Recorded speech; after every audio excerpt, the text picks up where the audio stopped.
Hello, my name is Dr. Joanna Kujawa, and I would like to discuss today the possibility of Mary Magdalene being the same person as the alchemist from the 1st century, Mary the Jewess or Mary the Prophetess. So today perhaps I would like to have a little bit more informal recording. It is 40 degrees here, so it is very, very hot. And I wake up around 4 o'clock to do this recording, 4 o'clock in the morning. And yesterday I wrote a blog entitled exactly this: is Mary Magdalene the same person as Mary the Jewess or Mary the Prophetess? Because after that it's so hot that my mind stops functioning. So as perhaps you know from my previous video and my previous blog on Mary Magdalene in Alexandria, Alexandria was really a cultural center of the world, especially of the Western world, but actually the meeting place between the West and the East intellectually and culturally and arts-wise and so on. And everybody who was anybody in science or arts or philosophy or spirituality would go to Alexandria. And in my previous blog and video, I explored, why Mary Magdalene could go to Alexandria. And I'm also puzzled by this kind of general idea between Mary Magdalene and Egypt, which before I did not consider, because I'm very much interested in the Gnostic Gospels, and which include the Gospel of Mary Magdalene and Gospel of Philip and many other great Gnostic works, in which Mary Magdalene is portrayed as the main disciple of Jesus and also the first apostle and possibly his partner. So although I really respect the work of Margaret Starbert and her idea of Mary Magdalene as being the wife or a partner of Jesus, my focus is on basically recovering the image of Mary Magdalene as the prostitute and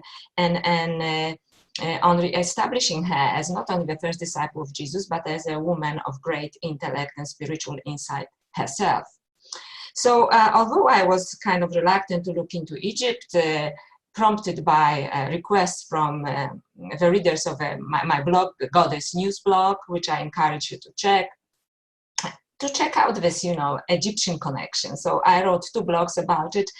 And then, I decided to write this other blog about Mary Magdalene, because not only about her connection to Egypt, but also her connection with alchemy, which somehow in mythology comes together.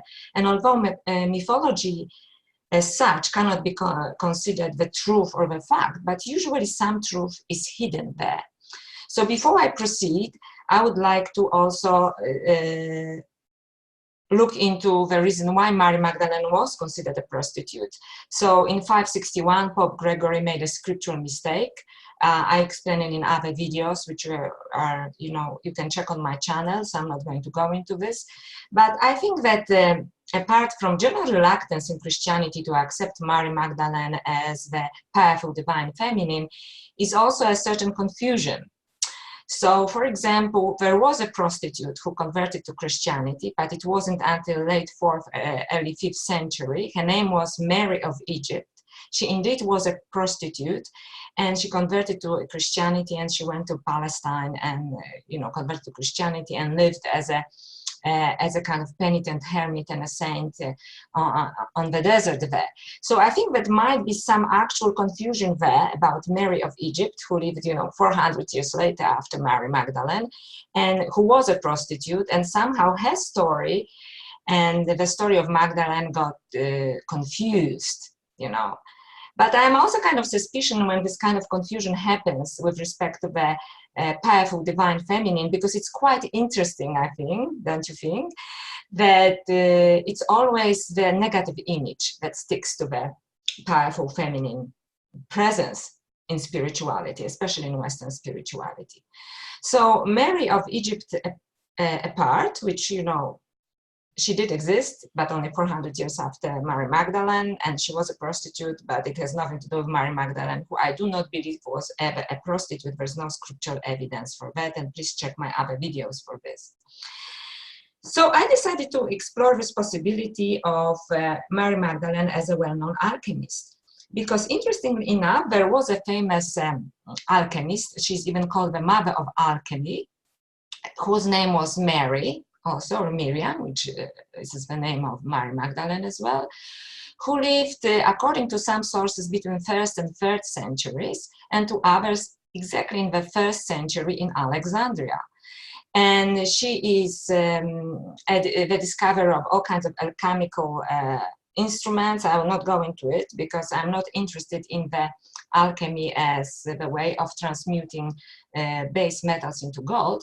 I'm more interested in alchemy as a spiritual symbolism or metaphor for spiritual transformation. And I think that although we know very little about Mary the Jewess, except that she was a historical figure, and she was mentioned by Zosimus of Panopolis, who was also an alchemist, and he mentions her in his writings as the mother of alchemy. And he lived in the 4th century, between 3rd and 4th century, and he speaks of Mary as living in the past and as one of great sages. So this is a great compliment in times that, you know, women's contribution was not really appreciated, even in Alexandria. And he says because she was a Jewess, she could actually share the secrets of alchemy, because he, being Egyptian, was not allowed to share the secrets of alchemy because they were considered you know, the part of ancient Egyptian lore, and only the Egyptian priests could guard it. So it's quite interesting in itself, and I want to explore this, you know, what was this Egyptian alchemy, what was this ancient Egyptian lore. And but, you know, because she was not, she lived in Egypt, she was alchemist in Egypt, in Alexandria in the 1st century, most likely, but because she was not a follower of ancient Egyptian lore in religious terms, she could actually teach about it. And apparently, according to Israel's National Library, and I stumbled upon it, you know, just doing research on Mary the Jewess, they state definitely that she lived in the 1st century, not between 1st and 3rd century, but in the 1st century, that she lived in Alexandria, and she even opened her own academy in which she was teaching both men and women the secrets of alchemy. I also believe it must have been a spiritual element there to her teachings of alchemy, not only, you know, how to transmute base metals into gold, simply because she was called Mary the Prophetess also, which means you know, obviously she had some spiritual insights. You don't call anybody, you know, like a regular chemist, so to speak, interested in gold, a prophet. And she was called Mary the Prophetess, which suggests a great wisdom. So spiritual wisdom, which goes hand in hand with my interpretation of Mary Magdalene as the woman of great spiritual insight. Sorry, just my other computer goes down. The way she's represented in Gnostic Gospels, where she teaches other disciples of Jesus after his death, you know, in the Gospel of Mary Magdalene, where Peter is, you know, rebelling against her teachings because he's upset. He says, well, first of all, I'm a man, you know, and then I was the first disciple, so why anybody actually listens to this woman, right?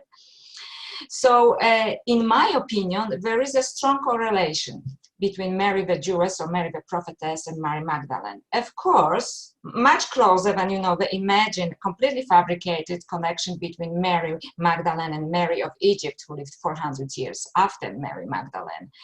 So since, you know, the traditional sources like to make this mistake with regards to Mary Magdalene as a prostitute, I would like to propose a completely different version, which means she actually perhaps was Mary the Jewess. We cannot know for sure, who was a famous alchemist, but because all of this correlation, they lived at the same, around the same time, they both had spiritual gifts, and according to Gnostic Gospels, Mary Magdalene had actually the highest level of initiation from Jesus.